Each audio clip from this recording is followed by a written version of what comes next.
You are an Iron Man!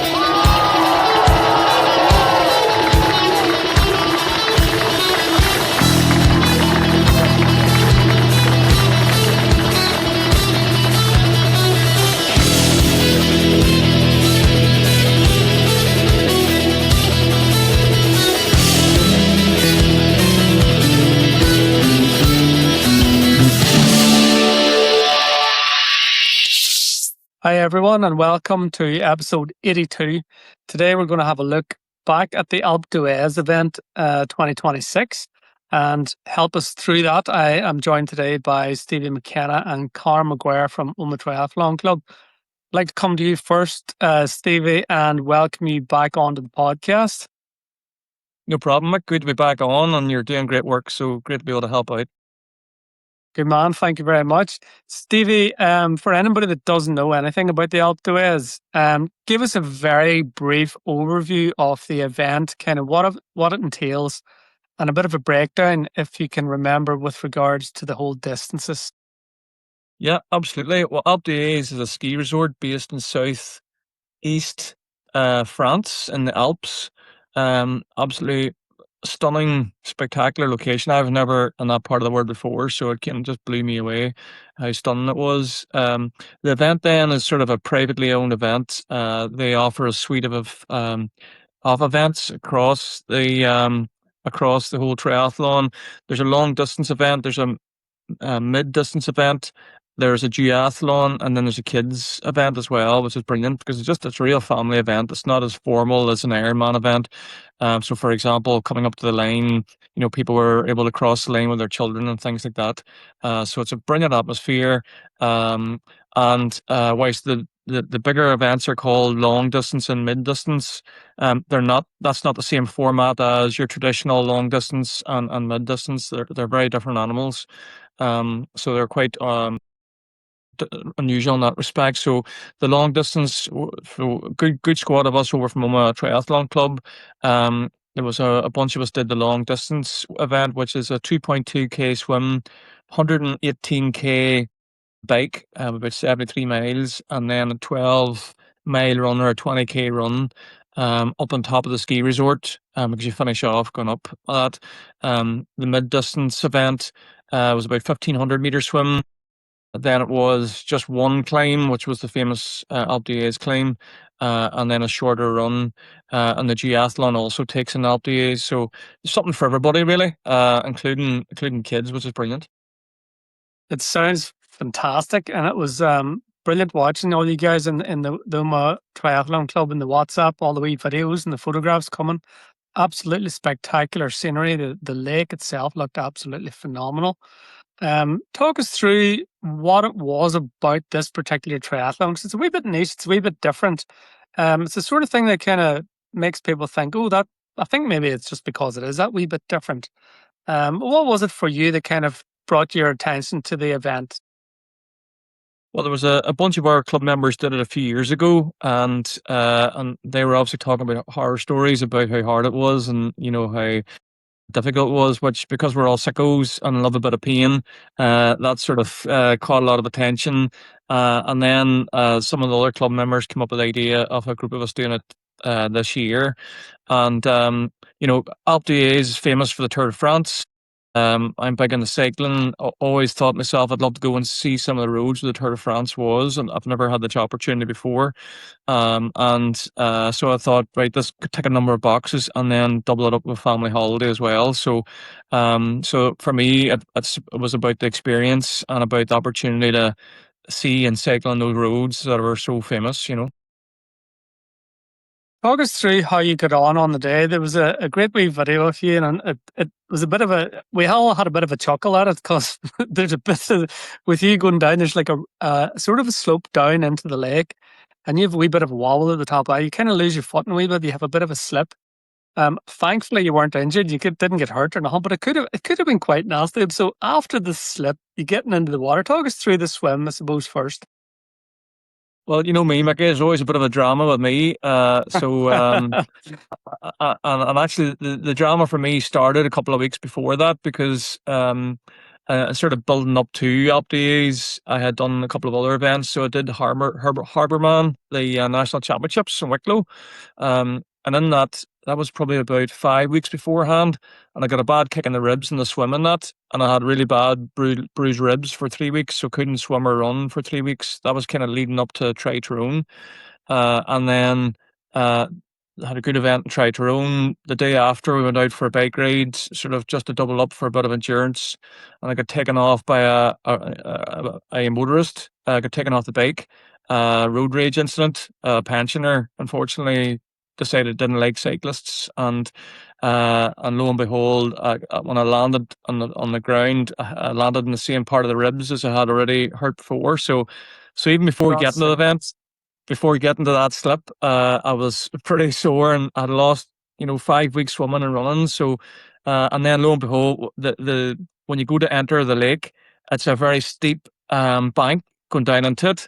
So of course my feet went from under me and nearly ended up on my arse. So, but but I stunning location. It's in Lake Naverney, which is at about well, it's down in the sort of in the valley from Alpe d'Huez. It's a reservoir where there's a EDF hydroelectric power station. So you're not allowed to swim in that lake any part of the year because of the currents caused by the power station. So on the day the power station's switched off effectively, or doesn't use the water. So it's a unique experience in that respect. And the water was Baltic because the water's coming down off the mountains, so it was very fresh. Didn't have a great swim. For whatever reason, just really struggled to get going, struggled to get my breath. Ended up stopping about 200 meters in, get myself organised. And it felt like forever coming back towards the finish. But anyway, got through the swim, and actually, for the woman who took part in the mid distance event, they had a really challenging swim because there was a real strong wind coming up the lake, and there was a real strong current. And at the turning point, they had to go between two boys, and they were all swept back towards the finish area, and really had to work hard just even to get around the turning point. So the swim was by no means, it looked pretty, but it was not straightforward. Like some of the swimmers who are a lot stronger than me got battered and flipping punched and dragged, and it wasn't a pretty experience now, but I suppose that's the nature of the beast, isn't it? So got through the swim, and then for us, straight onto the bike then, which was say 73 miles, with three major climbs, each about 10 miles each. The third climb is the famous Alpe d'Huez, which is 21 switchbacks, and that finishes at 1,850 meters. So, like, in Sperrin's terms, thinking about our local hills, which are like bumps in the road in comparison, these are major, major climbs, and I think a lot of us probably underestimated the toughness of the earlier two climbs. Because again, just 10 miles long, pretty relentless. And then because I'm not as strong a swimmer, I'm coming out way behind, so I have a lot of traffic to get through. So for me, the important thing was in that first hour or so was trying to navigate some of that traffic safely. Of course, in the first flipping mile, my gel bottle fell off the bike, so I had to stop and go back and get it because I didn't fancy getting a couple hours in and hitting the wall with no energy. So, hey, that's just the nature of the beast again. You have to. It's for me anyway. It's about experience, and every day is a learning day. Talk me So, through the actual navigating the traffic, because with it being such a climb, and I know you're a very strong cyclist, and most of the men that went out to do the long distance event are all very strong on the bike. Was there maybe cyclists maybe more around my caliber, maybe sort of middle of the pack, sort of Joe Blogg's average kind of cyclists that were maybe using different tactics and weaving? Was there boys going backwards and forwards and going up the hill, or it wasn't that steep at these points, or what no, did it so your look like first, from your perspective? the first climb came at 16 miles, and it was nearly 10 miles long. And I had drove the course the day before, so I knew the lay of the land. It was a very fast first 15 miles. First 5 miles was quite technical through a town and speed ramps and that type of thing. And then for 10 miles it was very fast, big wide open roads, downhill. So I suppose that was very much about staying safe and keeping out of harm's way. And that first climb, then hitting that, it was really just a case of making up as much progress, because I think I came out of the water maybe 1100th, so it was over 1,000th out of the water. I think by the end of the cycle I had made up like 800 spots or something. Unreal. So but like again, it's just incredible going up climbs that length. It's so hard. Like the first climb took over an hour just to get up the first climb. So making up a lot of progress, but it's so easy to get carried away, and especially when you're going past the cyclists and you sort of think, geez, you're going well, but just trying to keep on top of the nutrition, try and keep on top of the hydration, particularly given how hot it was as well. So that was, for me, real focus was just trying to keep on top of that, trying to keep calm within a reason, but also, you know, push on a bit, because I know 2 weeks. So 2 weeks before I did Triathlon, like I had a brilliant bike split that day. I had particularly, trained through most of the earlier season races. So when I had freshened up and tapered up properly, I knew I was in good shape bike wise. But then I suppose that bit of setback with the get taken off the bike, I wasn't sure where I was, but I was willing to give it a hope anyway and see how far it got me up the road. And so that was good. I probably overdid it in the first part of the bike and then suffered for it in the second half of the bike. Like I went for a rim brake bike. That's just, I don't have a road bike that'd be as good for with discs on it. That was a learning curve, because again the descents were very technical, very fast. So disc brakes would have been a big advantage. And interestingly, a big proportion of the field were on time trial bikes. But we all had opted for road bikes because there was just so much climbing. Like overall, about 35 miles of climbing in the race. So for me, I opted over, comfort and just feeling comfortable on the bike rather than just pure speed. And also because my bike's older, I haven't got the same gear ratio on it. Like normally, I would ride no more than a 25 tooth cassette on the back. Those cyclists will know what that is. Whereas a more up to date bike would have up to a 34 in the back. That day I had a 30 tooth cassette on, but I definitely needed more gears. Like I was able to manage it, but just over that sheer distance, it definitely took it out of me. And halfway through, my lower back was really sore just with the amount of load I was putting on it. With probably sitting and trying to change my position. Um, but yeah, I got through the bike. I was definitely goosed by the final climb going up it, but there was great support. Again, the support from our club members on the final climb was fantastic. And then as you come up on the Alpe d'Huez, there was more and more spectators, and it really just gave you that extra bit of energy. So that was the bike ride. Thankfully, got through it safely, which again for me was a priority. And I had said to the rest of the club members, priority has to be through getting through it safely. And because it was a technical course, I come on some really bad crashes on the hairpin bends and some of the descents. So definitely didn't take that for granted. And yeah, and I've not got the best track record in getting through events in one piece. So I was definitely erring on the side of caution, because my wife and my kids were there, so I didn't want to screw up the whole holiday just trying to act a big man. Stevie, you absolutely got through the bike all right. It's probably fair enough to say you smashed it in terms of where you came out of at the beginning, at the bottom of that hill, 1100, and taking souls all the way up to the top, taking over 800 people. Absolutely phenomenal. Talk us through then the run. Obviously, the run's up at altitude. Did you find that had any impact? And as well as that, I suppose the heat on the day as well would have had been a big factor as well. Yeah, massively. Like, yeah, it's hard to tell with the air, the elevation. Like, there's no doubt it would have had a factor, but the heat was the biggest problem. And just trying to get fluid in, but also trying to get salt in and hydrate, the electrolytes. So that was a big focus. But hey, by the last climb, I was goosed. Like I was just struggling just to keep the pedals turning to get up that climb. So coming in the transition for the run, between my lower back, my battery had went dead on my watch, so I had no heart rate or anything to sort of gauge my effort. And my chest was quite sore where my ribs were bruised. And I think that's maybe the heart rate belt was also on that spot. I had a new tri suit on, which was tight, so just didn't feel good. Got into transition, and best I could do was just walk out of transition. And that kind of event, again, there was a bunch of us in the race, and we're all brilliant competitors, and we've got a really good friendly rivalry.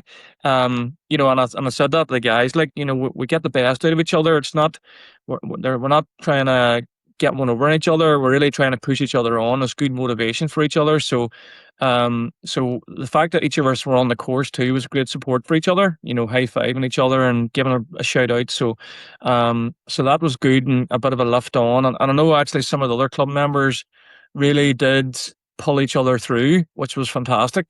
Just saying, right, get your finger out, lads, you're coming with me, and pulling each other on the run.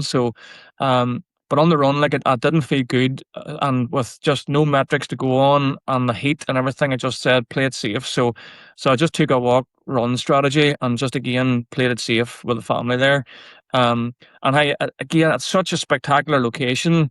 For me, it was about trying to keep looking around and enjoying it as well. Because the experience is just so different to anything else. Like, it was just breathtaking. So for me on the run, I was more focused on just trying to enjoy it, try and take it all in, de-risk it, with a walk run. Just I walked on the hills, so it wasn't, definitely wasn't a good run for me, but that wasn't that important at that stage. For me, it was about just enjoying the experience, being really thankful for being there in the first place, because it easily might not have been the case. And really just trying to absorb it all in, give the boys a shout whenever I met them. It's probably the best best shape I've finished a triathlon in, because by the end of it, I was fresh. I was able to enjoy it, come into the finish line, and I was really able to take it all in, and I wasn't falling over in a heap, like I normally do. So that was all a bonus. I'm curious to find out the logistics of this one because it's also very unusual in terms of the setup. Transition one's obviously at the bottom of a hill. Transition two's way at the top of the hill. And our traditional triathlons are all based around the same transition area. So you're swimming, you're getting on your bike at the bottom of the hill, you're leaving your bike at the top of the hill, and then you're doing a run somewhere else. So the start and finish are Aye. miles and miles apart and thousands of feet up. How does the man then find out where his bike is, or where do you get back? Is there buses? Or the only thing that comparable that I'm thinking about is the Great North Run in England, where you run from wherever it is to South Shields, and then you have to wait on a bus to take you back to the start to pick up your stuff. What was the setup in Alpe d'Huez triathlon? How does all that work?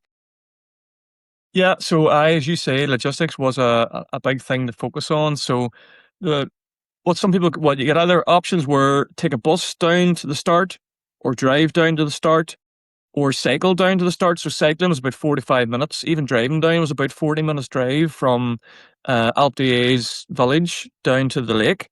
But you also could get a gondola, like a cable car, which again was another sort of massively just spectacular way to do it. So on the morning, getting yourself to the lake, that it wasn't straightforward. Some people left their bikes down the day before. Some people took their bikes down that morning, and then you left your kit bag there, and then they took your kit bag up to T2, which is back up at the ski resort. And they had a football pitch there all laid out. So, like, and that's actually a point. A fantastically organized event. Really, really slick. Like, all the water stations were brilliant. There was no shortage of kit. Everything was really top class in terms of organization. None of us had any issues in terms of bags or transition or anything like that. So, whilst there was a bit of logistics, like, it was really, really well organized and done to a T. So your transition one, normally whenever you're coming out of the swim, you know where you're going to your bike, you have a fair idea where it is, the third row in, sort of halfway down, you've got a number, you have a reference point, you can see your towel, you can see this, that, and the other. Going to a completely different transition to, to rack your bike before you go on the run. Was it a very similar setup? Presume it was, but you talk me through that. Was it a similar setup, or was it just all numbers and you just ran to your number, rack your bike, and away you go? No, well, the nice thing about it was, as club members, we were all together, so our numbers were all together, and then to put all by nation, you were grouped by your nation, so all the Irish competitors were together, which was nice as well because then you were getting to know people and that, and plus when you came out in these transitions, you could see, oh, am I ahead or behind or whatever, you know. So, and as you come out of the water, we were right beside the water exit, so it was really convenient for us. So the fact that we were all together made it a bit simpler, and we had sort of sussed it out in advance where the bikes would be and T2. So no, that all worked really, really well. You know, so again, just top class organization. Cool. Sounds like a real nice way of doing it too. Just group everybody together, all the neighbours. Brilliant stuff. Overall, then, Stevie, it sounds brilliant. It absolutely looked phenomenal. Absolute spectacular scenery. Would you rate it as an event? Would it be a highly recommended? Is it a bucket list thing? Where does it compare with what you've done before and what maybe lies ahead in terms of the Ironman vibe, the Branton, all that sort of stuff? Does it stack up? It definitely does. Like, you know, I suppose I've not, you know, I'm still relatively new to the whole scene. Like, I've only done one Ironman event, and so I can't compare it to much else. But I definitely would say, you know what, I know it's renowned as a bucket list event. Like, it definitely is, just because as a location, it is just such a spectacular place to be swimming, biking, and running. Um, and just to be there, apart from the event, just to be there in that kind of part of the world was just, you know, for me, it blew me away completely. Just how beautiful it was. And then just to have the privilege of, say, riding on those roads that the Tour de France riders ride on. And actually, because the Tour de France was only there like a week or so before us, you know, all the fresh paint was on the roads, all the Pogacar and Evenepoel and all that. So you could still get the buzz from the Tour de France, and it's just such a fantastic set up place. Obviously, it's a ski resort in the winter, but for the summer, it's heavily focused on mountain biking and cycling in general. So the infrastructure is top class in terms of, you know, cable cars, buses. So as an event, I would absolutely recommend it. Like, for me to be one of the ones to do, and I would not discount going back. Even do the middle distance, you know, just to be able to go back to the location and just to sort of be able to be part of that whole scene again. So I wouldn't get put off. Yes, the bike is really hard in terms of terrain, but you know, if you respect it, you know, it's still manageable. You know, again, we were speaking to a few people, and that was there was one person that was their second ever triathlon. I think he was maybe Spanish or French, and second ever triathlon, like, and that was it, you know, straight in at the deep end on the long distance, you know. So you know, a fair play to people who are willing to have a go. And it's like any Ironman event, you know, you just have to put your preparation in. And I know from the other lads who have done like Ironman Lanzarote and some of them really tough events, like they rated this harder than any of the other Ironman events they've done. So I suppose that's testament to just what it's like, you know. But everybody, I think, had a magic time, and just to be able to spend a few days around. Then, like, there's a swimming pool outside, that, you know, public swimming pool, and just like 35 degrees up in the Alps, going for a swim, like it's just out of this world, you know. So completely recommend it. Anybody who's into the sport, just for an experience class. The other thing as well, Stevie, which is a bit of a novelty for the majority of us, was because the long distance was on the first day, the mid distance race went on the next day and whatever other events then as well, presumably. So it was nice then for you guys to be able to watch the mid distance race the next day and cheer on the other club mates that were participating in that event. I have actually never seen a triathlon. I have never watched a triathlon because anytime anything to do with triathlon, I'm in it, and if I'm not in it, I'm not there. Do you know what I mean? So it would have been nice just to actually be there as well to see the thing. What was it like as a spectator? Oh, it was brilliant. You know, so the day before, or maybe 2 days before, it started off with a duathlon, and the kids event was on that day as well. Which, like, kids from 6 years of age, and was like different age groups up. And like that was just fantastic. Seeing these wee kids like on balance bikes and stuff, so they were so young. So that was a really good way to start. Then, as you say, we did our event next, and then for the mid distance, just being able to go out to support the woman, give them a shout, see them in the swim. Like for me, it was fantastic to see them in the lake and just see how tough it was, because when you're in the water, you have no appreciation of that. And they all come out smiling and just loving it, like, and being able to cheer them on the bikes as well and on the run, was something else. And like there was plenty of a good sort of cadre of Irish athletes over as well. So being able to see the other jerseys and give them a shout, and so that was all great. Like so that was a brilliant part of it as well. Just seeing everybody and just being part, stuck in, cheering them on. Sounds absolutely amazing. Up next, we'll have a chat with Conor Maguire to see what he reckons. But for the rest of the season, Stevie, again, thanks for coming on to the podcast and sharing your experience, and the very best luck for whatever the rest of 2026 has in store for you. Great, Mickey. Thanks very much. This podcast is sponsored by Velo Yellow, providing bike transport to events across Europe. Supported also by Fear the Turtle Triathlon Coaching, Conway Cycles and Vitalize Omagh. Contact details available in the episode description. Next up is Conor Maguire. Conor, just before we get into the Alpe d'Huez bit, I want to bring you back to the last time you were on the podcast. We were talking shortly after the Sheephaven 70.3. And we were looking forward to future events, one of which, of course, was Try the Lock. And I have got some fantastic memories of that particular podcast. We had a lot of really good feedback. But I suppose the big question was, how did you finish up in Try the Lock? Of course, I know the answer. But for anybody else that doesn't, let us know how things went for you. Try the Lock couldn't know ends any better. That was the looks of tuning for a long time. This was my 8th attempt at trying to win the race. And for the first time, I finally got to stand at that very top step of the podium. And it's joyous. It's a relief. It's a big weight off my shoulders. But overall, it's just a testament to never giving up, really, in that dream. Always, every time you're at the lock out between swimming, running around laps, you're thinking, okay, right, this is what we're working towards. And it came down to the wire. Had fantastic competition this year from up and coming, brilliant, fast triathletes, Sean Carragher. And I think the gap between us and the finish line went down to the last turning cone there in Loch McCrory, and with some very biased marshals and support, let's say, on course, shouting Conor, go Conor, and sprinted for everything that I was worth. And the memories over the home straight, reaching the finish line, and everyone being there to support, between my mum and dad's, between all the other members of my triathlon club who know how much this race means to me. It was a truly special day.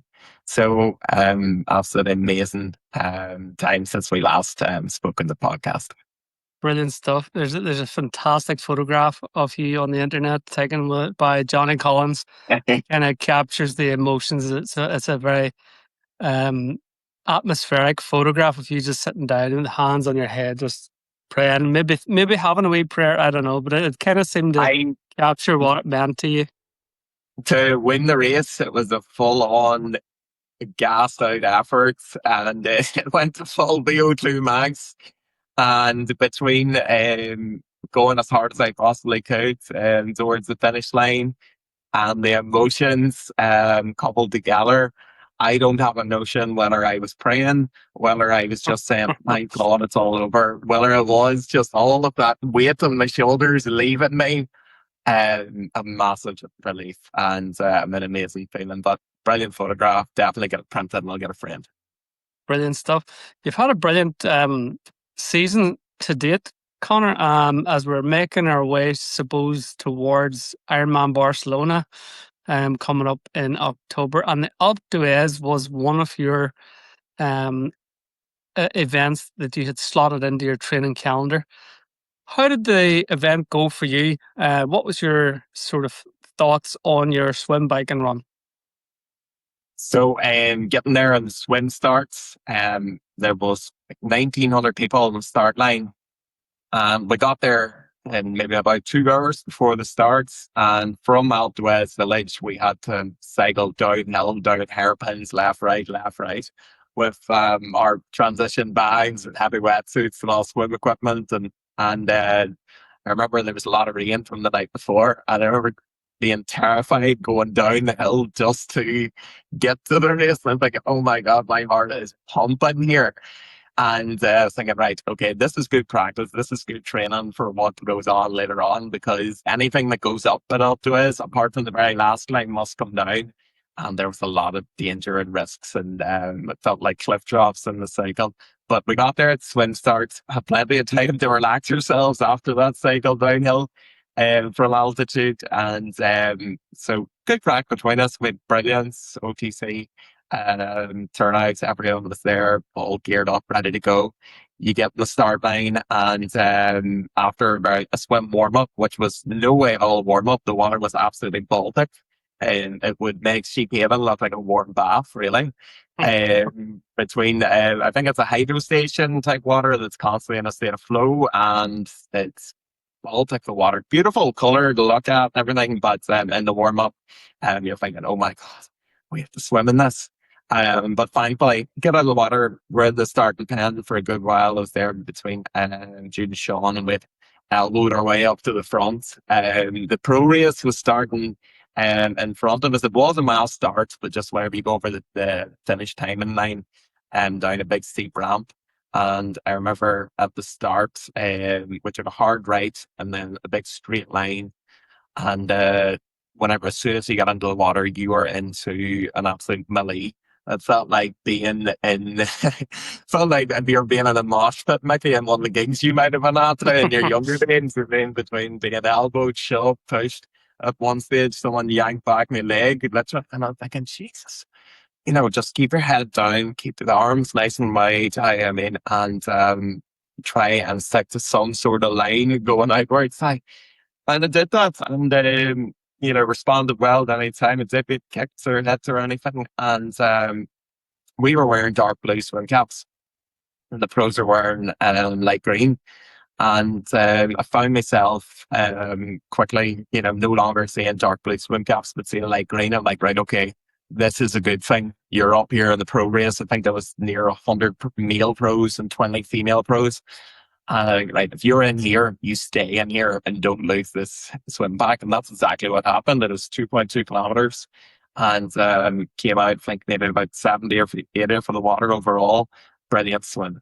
So straight up the ramp was one of the steepest ramps imaginable. You're near dizzy going up to try and get your bike. And from the word go in the cycle, you're straight uphill. I mean, shoes properly clipped on, none of this fancy flying mount stuff that I would do at them sprints.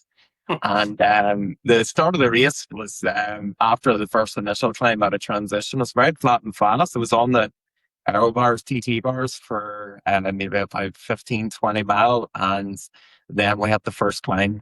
And the first climb, I think it was maybe about 11 kilometers long. It's 7% gradient. And it was the nicest of all the climbs we did from okay, I managed this, because you're going in fresh, you're still feeling good about yourself. And it was in the shade, most notably. You weren't in the abundant sunshine, which the later climbs brought. So up and down and cycle. And again, seeing a lot of race felt surrounds with the numbers on, and seeing pro written Pro, and a few females up at the very front of their race too. And I'm thinking, right, you're in good position here. No, I absolutely downhill. I think I lost a lot of spaces, because I was like, no risk is worth taking what I'm seeing in front of me. I mean, I don't know these roads of one bit. Watching a YouTube video or watching overhead, images of the course does not set you up for some of the speed. And I mean, some of the racers, some of the bikers from the continent might be used to going down hairpins. So in the cycle, main thing, keeping hydrated, keeping plenty of carbohydrates, trying to get 100 grams per hour in, and plenty of sodium tablets, because sweat losses were absolutely huge. We then went up to the second big climb, Col d'Ornan. And I remember watching the Tour de France a few weeks before the race, and it's on TV didn't even look like there was a climb there. They absolutely flew up it. Yes, they were in a peloton, yes, in the group, but it literally just looked like flat stretch of road. And I think it was some of the most notable, awful bits of suffering I've ever done on a bike mid-race. You were in just real dead heat, no circulating wind. I think the temperatures at that stage would have been just over 30 degrees, maybe 31, 32. And you've seen all the writing on the roads from the likes of Tour de France. And you, even though it was like a false flat, maybe about 3, 4, 5%, it just went on and on and on forever. 14 kilometers, I think it was 5.2%, something like that. But it felt twice that. And again, in your head, Lumen, please reel it back here because you've got Alpe d'Huez coming up. So got over that and down a big descent back towards the village for Alpe d'Huez. And I seen a few of the Maguires at the very bottom of the climb. And I had all the numbers and everything I wanted to work out. And I was thinking, right, 4 Alpe d'Huez. Okay, but trains, I'd done maybe like on the day I got there, maybe I'll do 7 hairpins of the 21. And then the day before the race, I'll do 5 of them. But I hadn't done the ones in the very start. And I remember the drive up Alpe d'Huez and the first 3 hairpins, it was just like looking straight up.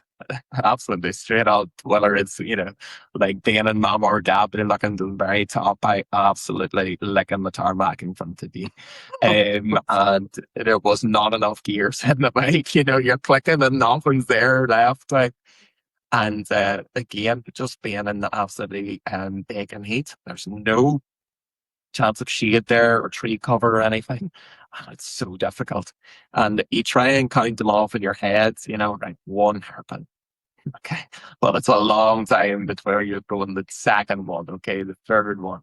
You get a few boosts along the way, like halfway up, there's a lovely village of a church. I mean, there was a big fan zone there where a few of the O'Hagans were there cheering you on. And there is a lot of aid station. Any water stop, you were just getting a bottle and pouring it over you because the heat was just intense. And it was first time in a race in a long, long time where I've actually been cramping. Looked down my left quad was completely rigid. It felt like it was vibrating at one stage. And my feet were on fire probably from the amount of water that had seeped down and whatever kind of blisters that had, been coming. And the initial target was to the Alpe d'Huez in sub 1 hour. And the try and hit heart rate of 170 average. Not a chance. No way. Unrealistic.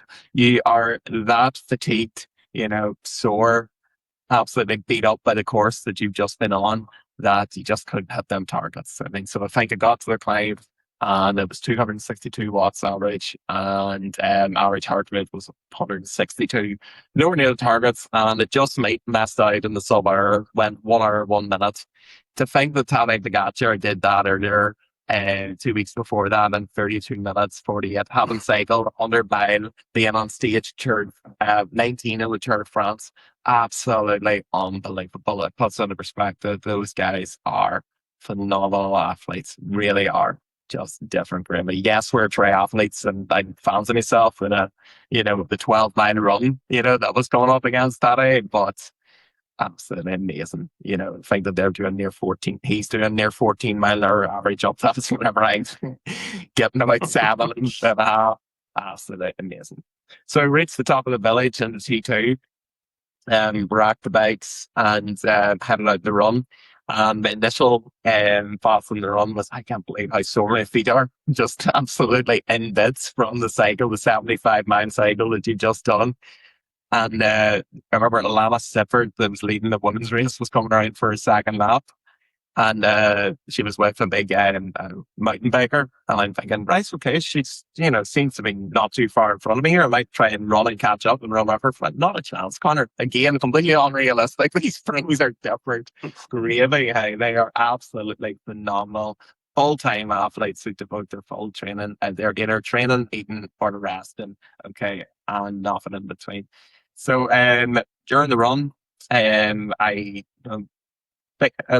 as I said, I started off and my feet were really sore, especially my left foot. Every footstep felt like I was on fire, like running on hot coals or something. And then by lap 2, every single part of me was sore, so it didn't really matter about the speed anymore. It's just like I'm that Everything exhausted. escalates for the last lap. Yeah, but overall, I did look at my watch once. I've been so meticulous in like races I did earlier this year in the likes of Sheephaven and even Triathlon, where I was looking at average heart rates and, average paces. This run course in Alpe d'Huez is just a war of attrition where you are given every single thing you've got, putting one foot in front of the other, one step at a time to reach that finish line. So pacing it is completely out of the question. And there's a lot of dangers, a lot of risk, because some of the trails, between the stones, rocks and everything, make the Gorgon Glens look like a newly tarmac road. So that's just right. Keep your foot in here, keep safe, and keep one foot in the other.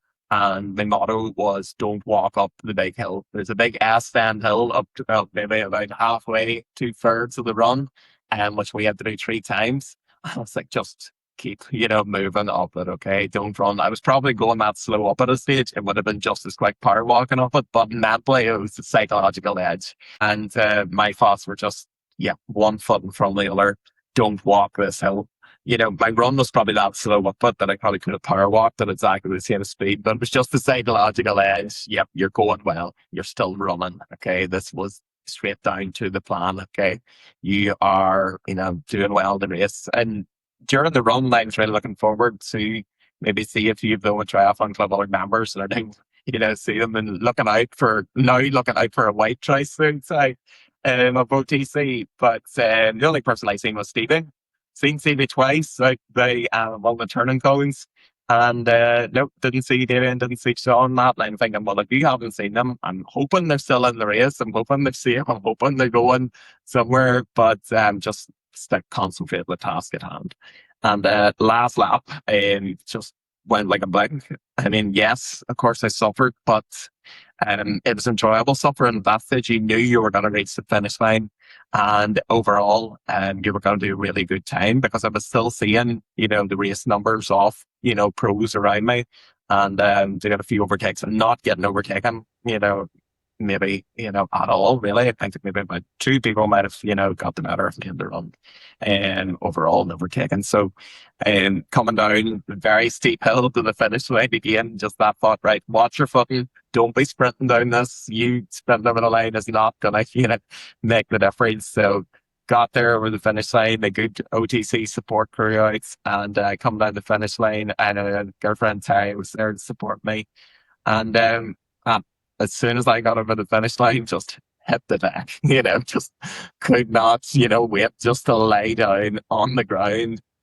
And then it was a brilliant feeling off exhaustion, but off relief.